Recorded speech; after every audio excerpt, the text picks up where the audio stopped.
Another day, another Broncos injury, this time to the receiver room, and it was Jeudy today. Early in practice, Jeudy running full speed, comes up a little limp, immediately grabs his hamstring, and it was bad enough where other Broncos players and trainers had to help him to the cart. Once he got to the cart, a group of 10 or 15 Broncos came over, wished him well before the cart drove into the locker room, and before he was even able to get into the locker room, trainers had to help him off the cart. Wasn't able to put seemingly any weight on his leg that he injured after practice. There was no update from Sean Payton other than it's a hamstring injury, which we seem pretty obvious. He's going to get an MRI. We're going to see how intense this is, but does not look good to a position that's already been hit multiple times. Good thing is Brandon Johnson's back on the field today, but Tim Patrick obviously done for the year. Yeah, this is highly unfortunate. It's interesting, Sean Payton mentioned that he doesn't believe that a team could be snake bitten, but it's hard when you look at this wide receivers room to not think, what the heck is going on? Like you mentioned, Tim Patrick,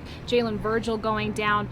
It's just, there's a lot of injuries to these wide receivers. We remember Kay Adams on the show. She said, Jeudy's kind of mentioned like, hey, he runs routes so well that it's like he's almost injuring his body just by being so quick. And it's unfortunate to see that this has happened to him yet again. It's a time for guys to really step up. I think Marvin Mims is going to be a guy that they're really going to look to. Marquez Callaway is somebody that they can look to. So there's enough names in that room, but it's concerning that there's not a big name that can really step up right now. Yeah, absolutely. But there was good news today. The Broncos started practice in a very different fashion than they started yesterday's practice. Yes, high energy today from both sides of the ball. I loved what I saw specifically on the defensive side. Pat Surtain, absolute stud. We already knew that. Isang Bassi had a great great day. He had an interception and a pass breakup, back-to-back plays. Absolutely stellar. On the offensive side, just wondering though, did we ever see a touchdown from the first team? No, and things started to slow down on both sides of the ball, really, after the hot start.